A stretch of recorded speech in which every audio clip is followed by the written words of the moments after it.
Imagine being inside a German Panzer tank, the most feared war machine in the world, advancing through the Soviet Union, crushing everything in your path, feeling invincible, until suddenly you see something small and fast running toward you. Something that looks harmless, just a dog, but this dog is carrying 26 pounds of explosives strapped to its back. And before you can react, the animal throws itself under your tank and everything explodes. Can you imagine the terror of seeing man's best friend turn into your worst nightmare? Stay until the end because this story will leave you speechless. In the summer of 1941, when Hitler's forces invaded the Soviet Union in Operation Barbarossa, the Soviets watched their armies being massacred by German panzers, those giant tanks that seemed unstoppable, destroying everything and everyone that appeared in their path. Soviet soldiers fired their weapons, but the bullets ricocheted off the steel of the tanks like pebbles hitting a concrete wall. The anti-tank grenades they had were old, terrible, and most of the time they didn't even explode properly. The German tanks were fast, well-armed, and seemed to have come straight out of a war nightmare. Can you imagine what it was like to see those death machines coming and having nothing that could stop them? The situation was desperate. Stalin, the Soviet leader, was furious because his troops were retreating hundreds of kilometers every day, losing entire cities to the Nazis. Soviet casualties were absurd, thousands of soldiers were dying daily, and the generals no longer knew what to do to contain the German advance. It was in this moment of total panic that someone in the Soviet high command remembered a project that had been developed since the 30s, something that seemed insane, but that might be the only solution. This project had a name, anti-tank dogs. Yes, you heard that right. Dogs trained to blow up enemy tanks. Sounds like a movie, doesn't it? But it was real, and it was about to be put into practice on the most brutal battlefield in history. Now, tell me something. Do you think this could actually work, or was it just pure desperation? Let's go back in time a bit to understand how this crazy idea was born. In 1924, the Revolutionary Military Council of the Soviet Union approved the use of dogs for military purposes. At first, dogs were used for more normal things, like carrying messages between trenches, transporting food and medicine, finding wounded soldiers, sniffing out hidden landmines, things like that. Dogs have always been used in wars throughout history, but the Soviets wanted to go further. They wanted to turn dogs into real weapons. During the 30s, while the world was preparing for another world war, the Soviets created specialized schools to train military dogs.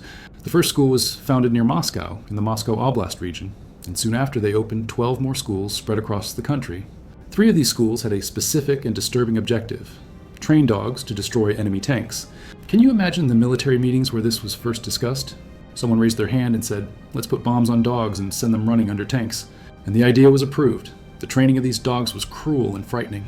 The Soviets mainly chose German Shepherds and other large and strong dogs, animals that were fast and obedient. The training method was based on classical conditioning, like what Pavlov did with those famous dogs that salivated when they heard a bell. Except here, the objective was much more sinister. The dogs were kept starving, sometimes for several days in a row until they were desperate for food. Then, the trainers would place pieces of raw meat under stationary tanks, and the dogs learned that if they wanted to eat, they had to crawl under the tanks. Gradually, the instructors made the training more complicated. They would start the tank engines so the dogs would get used to the deafening noise. They fired blank shots to simulate the sound of battle. They made the tanks move slowly while the dogs had to pass under them to get the food. It was a long and intense process that turned these animals into 4-legged soldiers. When the dogs were ready, they received a special collar with 2 side pouches, one on each side of the animal's body. Inside these pouches, there were between 22 and 26 pounds of TNT, pure explosive, potent enough to destroy the underside of any tank. And here comes the most disturbing part of all. From the collar came a long wooden lever pointing upward like an antenna. When the dog crawled under a tank, this lever would hit the vehicle's chassis, and boom, the bomb exploded instantly, killing the dog and theoretically destroying the tank. There was no timer, no remote control, no chance for the dog to survive. It was a suicide mission from the beginning. The Soviets even tested versions where the dogs were supposed to drop the bomb and run back, but this never worked because the dogs would panic and do everything wrong. So they decided that the direct impact method was the only one that could work in real war. Can you imagine the level of desperation necessary to approve something like this? In late summer of 1941, with the Germans advancing deeper and deeper into Soviet territory, the first group of anti-tank dogs was sent to the front lines. There were 30 dogs and 40 trainers, men who had spent months bonding with these animals, teaching them, feeding them, caring for them. Now they would have to watch their dogs die blown to pieces. The first mission was an absolute disaster, a tragedy that nobody expected. The dogs, which had been trained on stationary tanks or tanks moving very slowly, simply refused to go under the German tanks that were advancing at high speed. Some dogs stood still watching the panzers pass by confused, waiting for the tanks to stop like in training. Others ran alongside the tanks, trying to keep up the pace, but were shot by German soldiers firing from inside the vehicles. The noise was another gigantic problem. During training, the blank shots and running engines didn't compare at all to the chaos of a real battle. The sound of machine guns, cannons exploding, tanks roaring, soldiers screaming, all of this terrified the dogs. And then the worst happened. Several dogs, completely terrified, turned around and started running back to the Soviet trenches, where their trainers and hundreds of soldiers were positioned. Can you imagine the horror of seeing your own dog running toward you with 26 pounds of explosives about to detonate? 6 dogs exploded inside Soviet trenches, killing and wounding dozens of soldiers from the Soviet Union itself. The trainers received orders to shoot any dog that came running back, but many of them couldn't pull the trigger. These were animals they had raised and trained for months. Some trainers hesitated and paid with their own lives when the bomb exploded near them.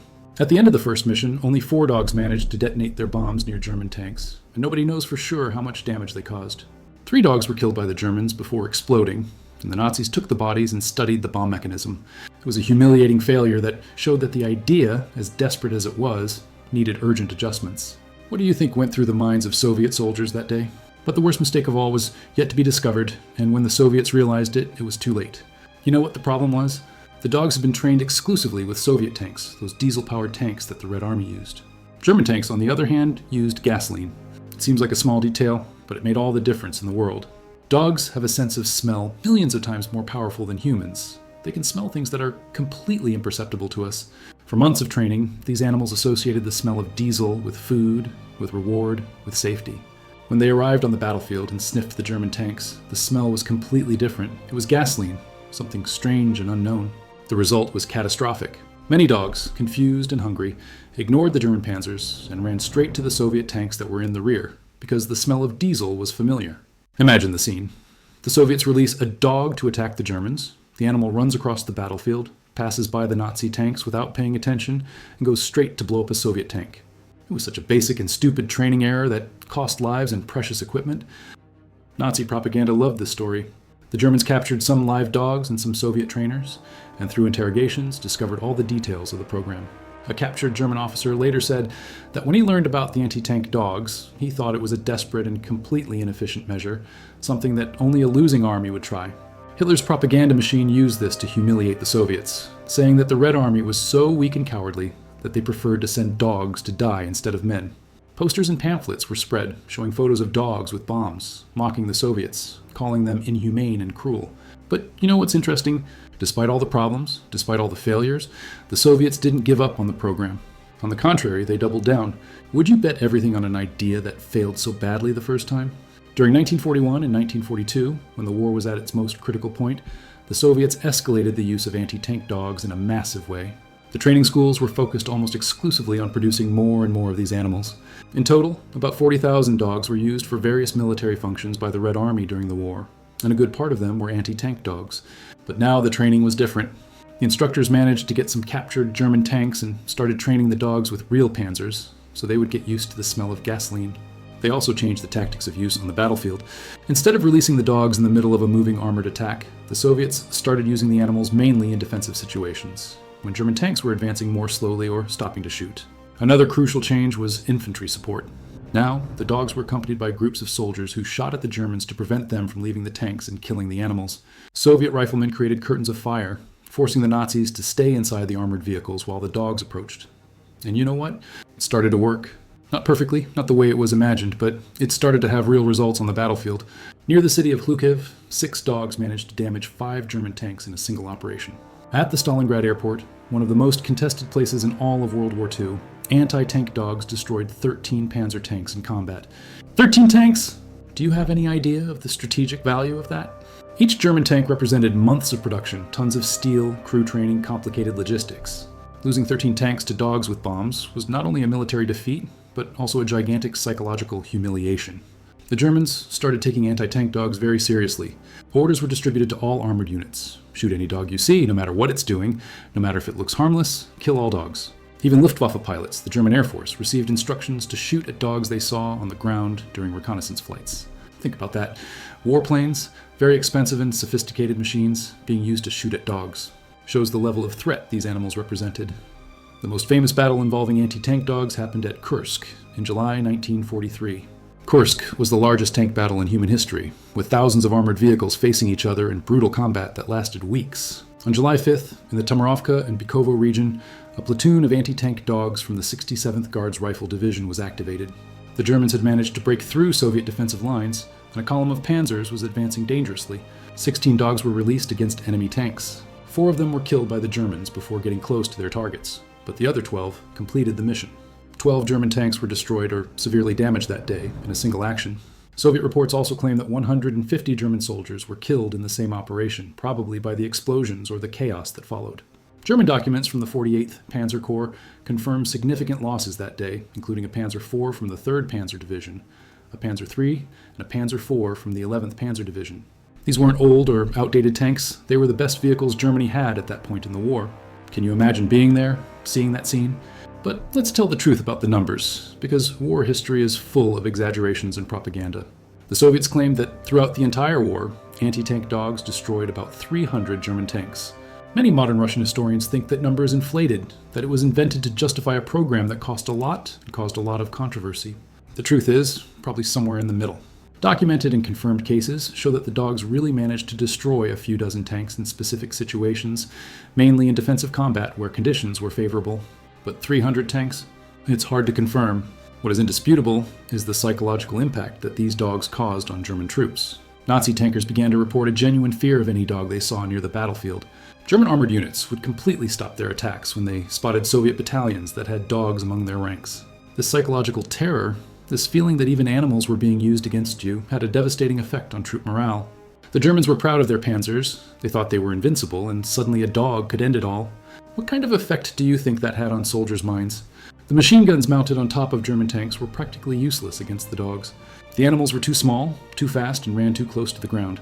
Shooting at something so low and fast with a heavy machine gun was almost impossible, especially while the tank was moving and under enemy fire. The only really effective weapon against the dogs were flamethrowers. When the Germans managed to use flamethrowers, the animals were burned alive before getting close to the tanks. But flamethrowers were rare, dangerous to use, and had limited range. In most situations, the Germans depended on the riflemen who accompanied the tanks, soldiers who had to leave the protection of the vehicles and shoot at the dogs with rifles. This exposed the soldiers to Soviet fire, creating opportunities for snipers and Russian machine guns. It was a no-win situation for the Germans. Despite occasional successes, anti-tank dogs also continued causing problems for the Soviets themselves. There are reports throughout the war of dogs that ran back and exploded in friendly trenches, killing Soviet soldiers. There are stories of dogs that got completely lost on the battlefield and exploded in random places, not causing damage to anyone. There are reports of trainers who refused to work with new dogs after seeing their previous animals die in horrible ways. Some trainers openly criticized the program, saying that it wasn't enough to sacrifice millions of men in the war, now they had to massacre dogs too. These people were persecuted by the special departments of the army, military counterintelligence, which didn't tolerate any kind of criticism or questioning. Critics of the program disappeared, were transferred to punishment units, or were simply executed for defeatism. It was a brutal time, where questioning any military decision could cost your life. After 1942, the use of anti-tank dogs began to decline rapidly.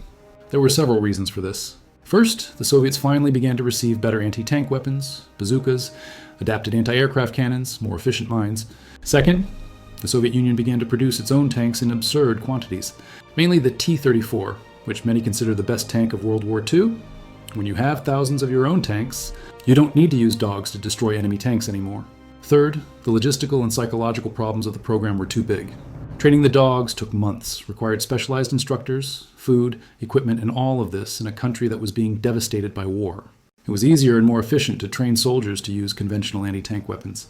Dog training schools were redirected to produce mine-sniffing animals, search and rescue dogs, messenger dogs, functions where they could help without having to die in the process. But here's a fact that few people know. The anti-tank dog training program didn't end in 1943. Believe that? The Soviet Union continued training anti-tank dogs throughout the Cold War until 1996. 50 years after the end of World War II, the Russians still maintained anti-tank dog units, but now as a last resort measure in case of foreign invasion. Soviet military doctrine predicted that if NATO invaded Russian territory with thousands of tanks, anti-tank dogs could be used in guerrilla tactics and desperate defense. Only in June 1996, after the fall of the Soviet Union, was the program officially terminated. Think about that. We're talking about a program that started in the 30s and only ended in the 90s. Almost 70 years of dogs being trained to blow up tanks. It's disturbing and fascinating at the same time. Now let's talk about the moral and ethical side of this whole story, because it's impossible not to think about it. Was it right to use animals this way? The dogs had no choice. They were conditioned through hunger and repetitive training to do something that resulted in their guaranteed death. There was no heroism on the part of the animals. There was no conscious sacrifice. It was pure instinct manipulated by desperate humans. From the Soviets' point of view, the justification was simple. Either we use all available resources, including dogs, or we lose the war and are exterminated by the Nazis. And it's no exaggeration, Hitler's plans for the Soviet Union included the genocide of tens of millions of people, the enslavement of entire populations, the total destruction of Soviet culture and society. It was a war of annihilation, a fight for survival. In this context, sacrificing a few thousand dogs seemed like a small price compared to what was at stake. But that doesn't make it less disturbing. Would you, in the Soviets' place, have used the dogs? The Germans also experimented with anti-tank dogs on a smaller scale, but never came to use the animals in real combat significantly. The Nazis considered the Soviet program cruel and inefficient, and preferred to focus on conventional weapons. It's ironic, because we're talking about a regime that committed genocide, that killed millions of civilians, that conducted horrible medical experiments on prisoners. But even they thought using dogs with bombs was going too far. Shows how war has layers of horror that sometimes don't make sense when you try to apply moral logic. Evil is not consistent. It chooses where to draw its lines in strange and contradictory ways. There is something deeply tragic in imagining these dogs, animals that evolved for thousands of years to be human companions, being transformed into disposable weapons. Dogs are loyal, they completely trust their trainers, they would do anything to please the humans who care for them. This loyalty was exploited in the darkest possible way. The trainers knew this, many of them loved their dogs and still had to send them to death. There are reports of trainers who cried openly when they released their dogs on the battlefield, knowing they would never see those animals alive again. Some volunteered to go along with the dogs to the front lines, running the same risks, as if that somehow made the sacrifice less unfair. It didn't, but it was the only thing they could do to deal with the guilt. The story of anti-tank dogs also reveals something important about the nature of world. War II on the Eastern Front. This was not a gentleman's war. There were no rules, no mercy. It was a conflict of total destruction, where both sides were willing to do literally anything to win. The Soviets used dogs with bombs. The Germans surrounded entire cities and let millions of civilians die of starvation. Both sides executed prisoners, burned villages, destroyed everything they found. When you study the Eastern Front, you realize that the war in Western Europe, with Americans and British, was almost civilized in comparison.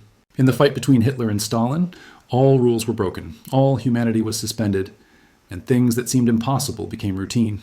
Anti-tank dogs are just a small example of this, but an example that shows how far desperation and brutality can go. There's another fascinating layer to this story that has to do with animal psychology and behavior. The Soviets believed they could completely program the dogs, that with enough training the animals would become predictable machines. But the reality of the battlefield proved that animals are not machines. They have fear, confusion, instincts that cannot be completely erased. When dogs heard the chaos of real war, when they saw fire and explosions, when they smelled strange odors, all the training sometimes crumbled and the animal returned to basic survival mode. Flee, return to a safe place, look for their trainer. This wasn't the dog's failure, it was nature being stronger than human conditioning. Shows the limits of what we can do with animals, even when we try to turn them into weapons. Nowadays, when people hear about Soviet anti-tank dogs, the most common reaction is shock and disgust. We use dogs for so many good things now. Guide dogs for the blind, drug and explosive sniffing dogs, rescue dogs in disasters, therapy dogs in hospitals. The idea of taking these same loyal and loving animals and strapping bombs to them seems monstrous. And it is monstrous. But it's important to remember the context. Millions of people were dying. Entire cities were being destroyed. The future of entire nations was at stake. People do terrible things in wartime, things they would never do in peacetime. This doesn't justify, but it explains. It's a reminder that war doesn't bring out the worst only in some bad individuals. It brings out the worst in entire societies, forces impossible choices, transforms things that should be unthinkable into official policies. There's an interesting technical detail about the dogs that few know. The lever that detonated the bomb was about 8 inches long and was made of wood, not metal, because wood was lighter and didn't interfere with the dogs running. The lever needed to be at a specific angle, pointing slightly upward, so it would only touch the bottom of the tank when the dog crawled underneath. If the lever was too low, it could hit the ground and explode the dog before reaching the target. If it was too high, it might not touch the tank. Adjusting this lever was the trainer's responsibility, and an error of a few centimeters could ruin the entire mission. Imagine the pressure of knowing that a small mistake of yours would result in the useless death of a dog without causing any damage to the enemy. The bombs that the dogs carried were made of pure TNT, the most common and reliable explosive of the time. 26 pounds of TNT is an absurd amount of destructive power. To give you an idea, a common hand grenade from World War II had about 1 pound of explosive. The dogs carried 26 times that. The explosion of an anti-tank dog was strong enough not only to destroy the target tank, but also to kill anyone within a radius of several meters. Soldiers who were near the tank when the bomb exploded were torn apart by the shockwave and metal shrapnel. The lower chassis of the tanks, which was where the dogs aimed, was the weakest part of the armor. Most tanks had thick armor in the front and sides, but underneath was thinner to save weight. An explosion directly underneath could penetrate this armor, detonate the ammunition stored inside the tank, and turn the entire vehicle into a ball of fire. When it worked, the results were devastating. But let's be honest about the success rate. Even after all the adjustments and improvements in training, most anti-tank dogs couldn't complete the mission. Many were killed before getting close to the tanks. Others panicked and exploded in the wrong place. Some simply ran away and were never seen again. Out of every 10 dogs released, maybe 2 or 3 really managed to detonate their bombs on a valid target. That means a success rate of 20 to 30%, which is terrible for any type of weapon. No modern army would accept a weapon that fails 70 to 80% of the time. But in the desperate situation of the Soviet Union in 1941 and 42, even a low success rate was better than nothing. If out of every 100 dogs sent, 20 managed to destroy German tanks, it was already worth it in the minds of Soviet commanders. Dog lives were cheap. Destroyed German tanks were priceless. There are photos of anti-tank dogs that have survived to this day, black and white images showing these animals with their explosive collars, looking at the camera with those loyal dog eyes, with no idea of the fate that awaited them. These photos are hard to look at. You see an animal that completely trusts the humans around it, and you know that these same humans are going to send it to die blown to pieces. There's a particularly famous photo of a German shepherd with a bomb collar, sitting calmly next to its trainer, and the trainer is petting the dog's head. The original caption said something like, "Preparation for combat mission." But what you really see in the photo is a man saying silent goodbye to a friend he himself will send to death. It's an image that summarizes all the tragedy of this program. The Germans captured several of these photos and used them extensively in Nazi propaganda. Posters showed the dogs with bombs and phrases like, "See the Bolshevik barbarity," or "The Soviets sacrifice even their animals because they are too cowardly to fight." The propaganda was effective because it touched on something universal, the love that humans feel for dogs. Even people who supported the war against the Soviet Union felt uncomfortable seeing images of dogs being used as bombs. It was a way to dehumanize the Soviets, to portray them as soulless monsters. And it worked, at least partially. German soldiers who saw these propaganda pieces became even more convinced that they were fighting against an evil enemy that needed to be destroyed. The ironic thing is that while the Nazis used this as propaganda, they themselves were committing far worse atrocities against millions of people. But propaganda was never about truth. It was always about manipulating emotions. Another thing people don't know is that other countries also experimented with similar concepts. The United States, during World War II, developed Project Pigeon, where pigeons were trained to guide missiles to targets. The Americans also briefly experimented with incendiary bats. The idea was to release thousands of bats with small incendiary bombs over Japanese cities, and when the bats sought shelter in roofs and wooden attics, the bombs would explode and cause massive fires. These projects were abandoned, not for ethical reasons, but because other weapons were more effective. If the incendiary bats had worked better, the Americans would have used them without hesitation. This shows that the Soviet Union wasn't alone in trying to turn animals into weapons. They were just the only ones who actually used the idea on a large scale in real combat. Do you think any of these other animal projects would have worked better? There's a specific story that circulates among World War II historians, and nobody knows if it's true or if it became legend. They say that during the Battle of Stalingrad, a German soldier was inside a panzer tank when he saw a dog running toward him. The soldier, who had a dog at home in Germany, hesitated to shoot because the animal reminded him of his own pet. That hesitation of 2 or 3 seconds was enough for the dog to get under the tank and detonate the bomb. The tank was destroyed. The entire crew died, including that soldier who hesitated because of memories of home.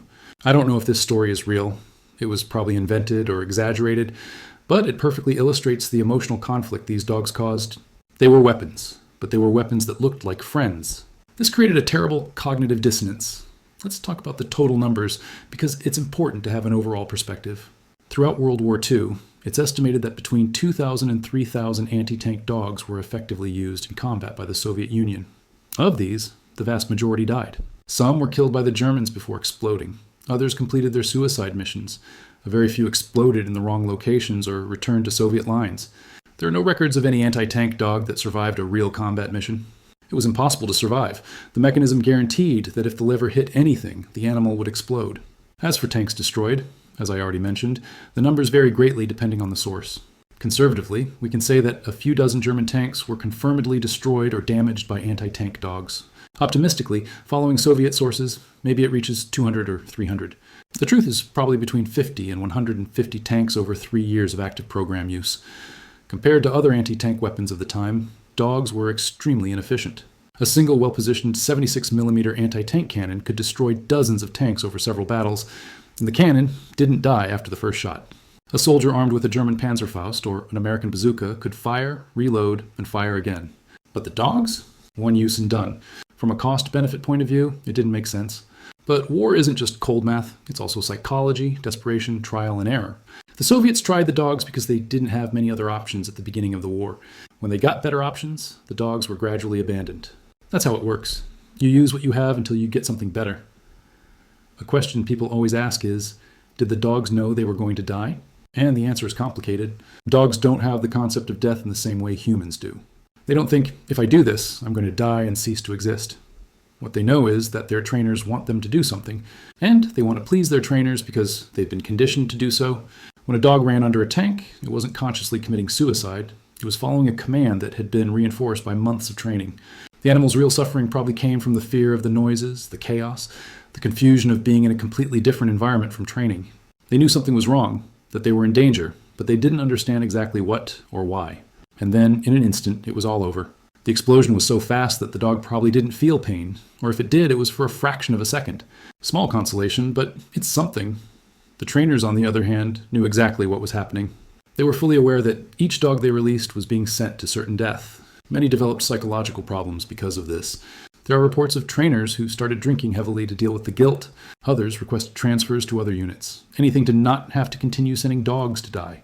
Some even committed suicide, unable to bear the weight of what they were doing day after day. The Soviet army didn't have much patience with this. If you refused to follow orders, you were placed before a court-martial, and in wartime, that usually meant execution. So the trainers continued doing their work, even destroying themselves inside in the process. War had no mercy for either humans or animals. After the war ended in May 1945, the anti-tank dog program was drastically reduced, but as I mentioned before, it wasn't completely eliminated. During the Cold War, the Soviet Union maintained some anti-tank dog units in reserve, mainly in border regions with NATO. Military doctrine predicted that if there was a massive invasion by Western tanks, anti-tank dogs could be used in guerrilla tactics in rural areas. Fortunately, this was never tested. The Cold War never became hot. There was never a NATO tank invasion into Russia, and the dogs remained only as a strange footnote in Soviet military manuals.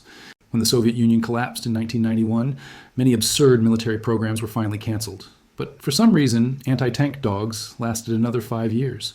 Only in June 1996 was the program officially terminated for good. Today, when you visit military history museums in Russia, you sometimes find exhibitions about anti-tank dogs. They're usually small corners with old photos, replicas of bomb collars, texts explaining the program. The approach is always complicated because, on one hand, Russians are proud of how they defeated the Nazis and all the sacrifices they made. But, on the other hand, it's hard to feel proud of having used dogs as bombs. So the museum texts try to contextualize, explain the desperation of the time, mention that it was total war, emphasize that it was a last resort measure. Foreign visitors are usually shocked when they discover this part of history. It's not the kind of thing that appears in Hollywood movies about World War II.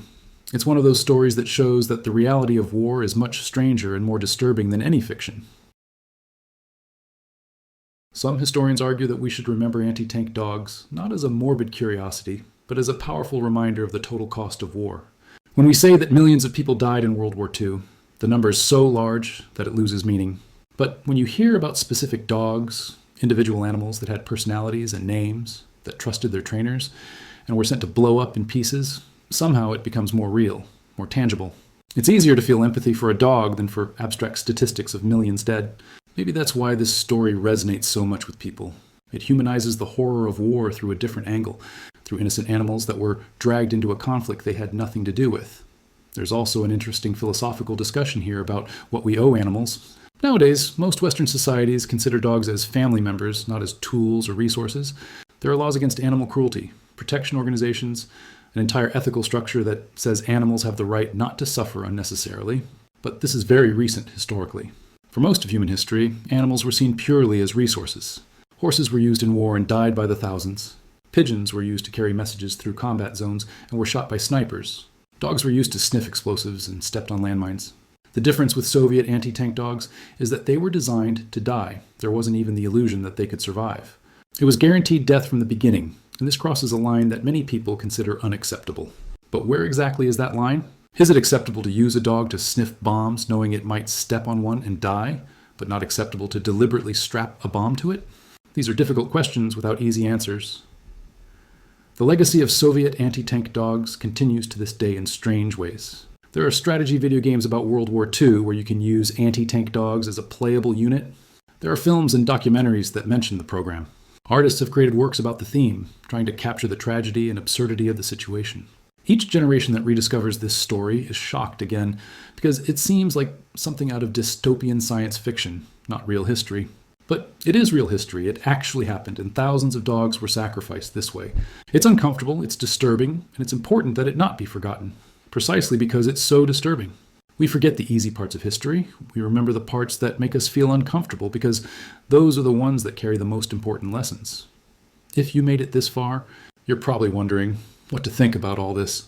It's easy to judge from the comfort of the present, 80-something years later, when we're not being invaded by armies of tanks, when we don't face the total annihilation of our society. The Soviets did what they thought necessary to survive. Was it cruel to the animals? Without a doubt. Was it desperate? Completely. Was it effective? Marginally. Was it justified? Each person will have to answer that for themselves. What is undeniable is that this story forces us to think about how far we're willing to go in extreme situations, what lines we're willing to cross when survival is at stake. These questions aren't just historical, they're relevant whenever conflicts and wars threaten. We learn from the past to not repeat the same mistakes in the future, or at least we should learn.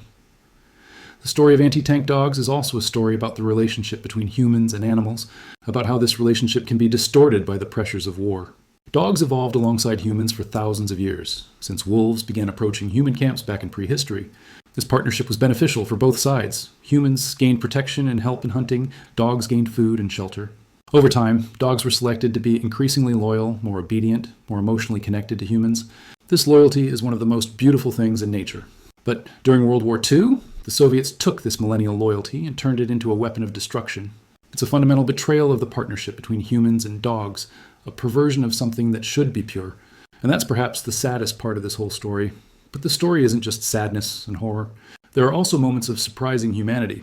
There are reports of trainers who refused to send dogs they considered too young or too scared, even risking punishment. There are stories of soldiers who adopted dogs that managed to escape from anti-tank units, keeping them as mascots and pets instead of weapons. There are documents of commanders who eventually argued against the program, saying it was too cruel and not worth it. These small resistances, these attempts to maintain humanity amid the total chaos of war, are also part of the story. They prove that even in the worst circumstances, some people try to do what's right, even when it's difficult, even when it costs dearly.